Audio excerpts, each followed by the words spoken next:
గారు, వెంకట్ జాస్తి గారు, Shri Kulkarni, distinguished members in the audience. Let me start by congratulating FAPSI for organizing this very relevant seminar. It covers a very important topic. We have experiences of many parts of our country in which rapid industrialization could not take place due to difficulties in surmounting problems of environmental management. And at this time, when both the states, the state of Telangana and the residuary state of Andhra Pradesh, both are poised to benefit enormously by the special benefits Government of India is giving to them in view of this bifurcation. Any such pending issue, unresolved issue vis-a-vis environmental matters ought to be taken in a very comprehensive manner, ought to be solved in a very comprehensive manner. And I'm very sure that these kind of seminars, these kind of discussions will show the way forward in what can be done. In their presentations, Mr. Chaudhary and Mr. Jasti mentioned about or hinted at some kind of an uneasy relation which the industries enjoy with the pollution controlling authorities, namely the Pollution Control Board. Of course, I'm a neutral person in this matter. I'm supposed to be with the industries, but environment is also a very important concern for the government. And all I can offer is to play the role of a mediator. I can try to bring both the parties together. And I have some very concrete suggestions on what can be done.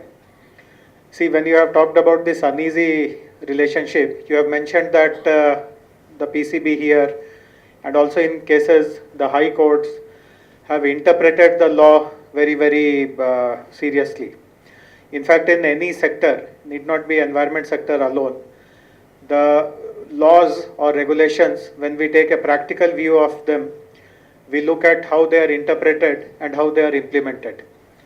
Sometimes the interpretation, normally what we talk about is the spirit of the law.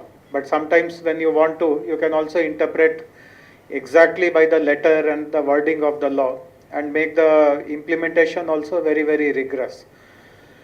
Now, how you interpret a law, how you implement a law, it is by and large dictated by what is the practice. Now, it is unfortunate that there is a sense of mistrust about the industries vis-a-vis pollution. Most of the agencies, including the courts, suspect that the industries are creating more pollution than which is permissible. And this kind of mistrust is largely because there is very little self-regulation. And because there is very little self-regulation, even when there are unfounded allegations, there are rumors, they tended to be believed. At one point of time, I was the vice chairman of the Hyderabad Urban Development Authority, and we were responsible for getting the loan from Japanese government for cleaning up this Hussain Sagar lake.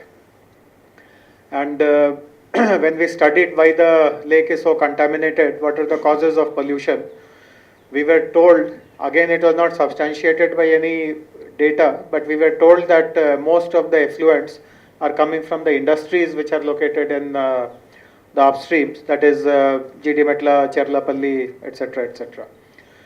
And all these kind of unfounded allegations, they become believable because there is no evidence to the contrary. And there is hardly any self-regulation. And there have been cases reported that because of this absence of self-regulation, there are cases of illegal dumping in the nalas and also in the lake, in the other carriers which carry water to the wastewater to the lake. And therefore this kind of a mistrust has become even more. Very recently, I was very happy to see that our industrial area local authority in Kutubullapur, they did some kind of a study. They have constituted a fact-finding team which conducted some study, and they have also come up with some very practical solutions in what can be done to prevent any kind of illegal dumping in the nalas, particularly the Picket Nala, which brings wastewater to the Hussain Sagar Lake. So this kind of self-regulation will definitely go on a long way in increasing the credibility of the industries. So more than organization, more than appearing to be united, what will work better for the industries is some kind of a self-regulation.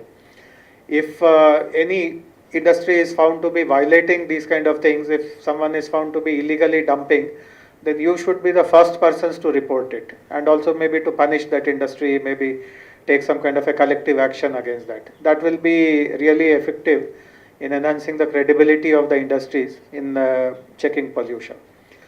The other suggestion that I have is that apart from this contamination of water, which is again a very important aspect, there are also visible aspects of pollution. For example, I remember last year in the month of June, when the World Environment Day is celebrated on 5th June, we conducted a 1 month long campaign in all our industrial parks throughout the state in promoting environment friendly measures like tree plantation, removal of solid waste, cleaning up of all these blocked drains, etc.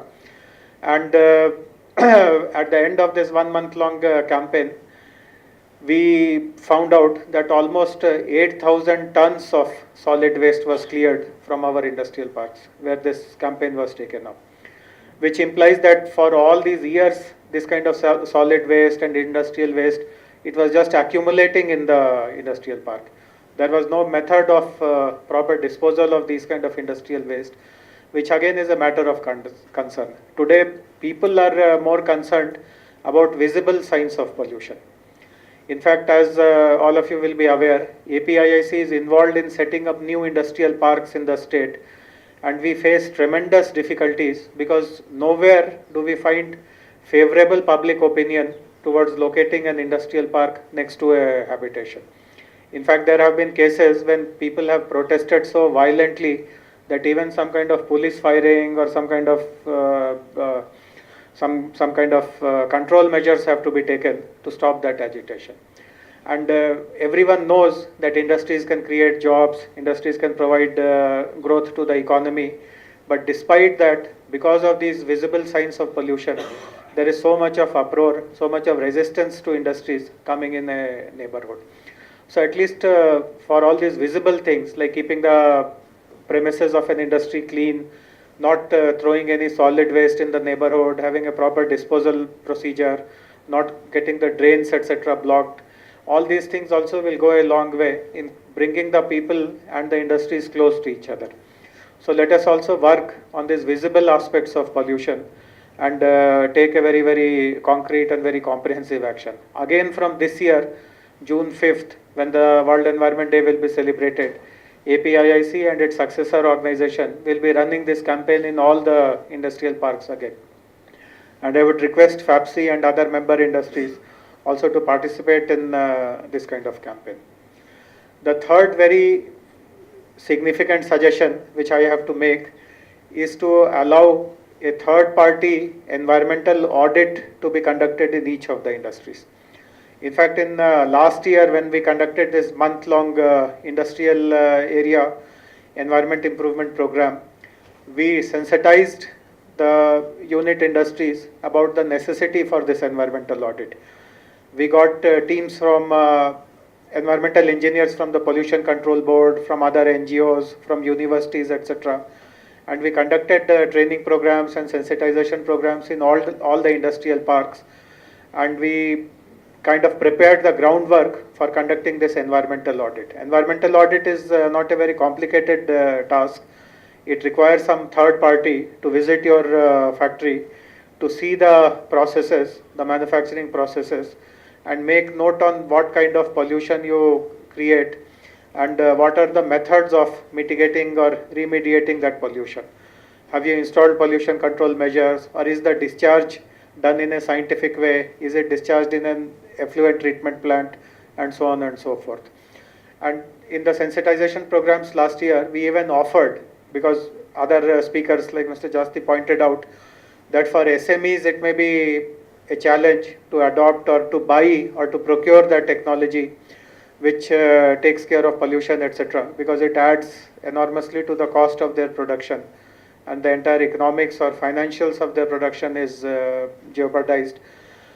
And the solution is in form of common facilities. So we will be willing to facilitate all that if environmental audits done in a particular location throw up these kind of results, that there are environmental problems contributed by a group of industries who don't have individually the wherewithal to install pollution control instruments, etc., or to find other individual solutions. So wherever such situation arises, we are all for helping them in getting some kind of a common solution adopted.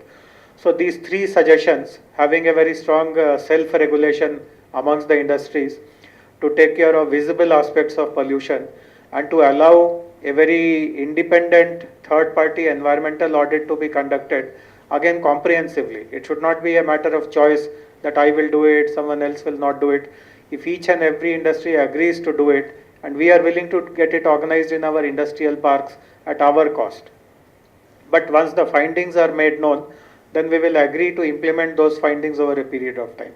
So once these kind of measures are taken by the industries themselves, I am sure that the gap which other speakers have pointed out between the authorities and the courts on one side and the industries on the other side, I am sure that this kind of gap can be narrowed, and instead of feeling adversarial about each other, it can be a joint action on taking care of environment, improving our environment, because eventually as citizens of this country, as citizens of this planet, we all have a responsibility towards environment. And just because we are industries, we don't have any special privileges that we can damage the environment. So that is one very fundamental aspect which we should keep in mind.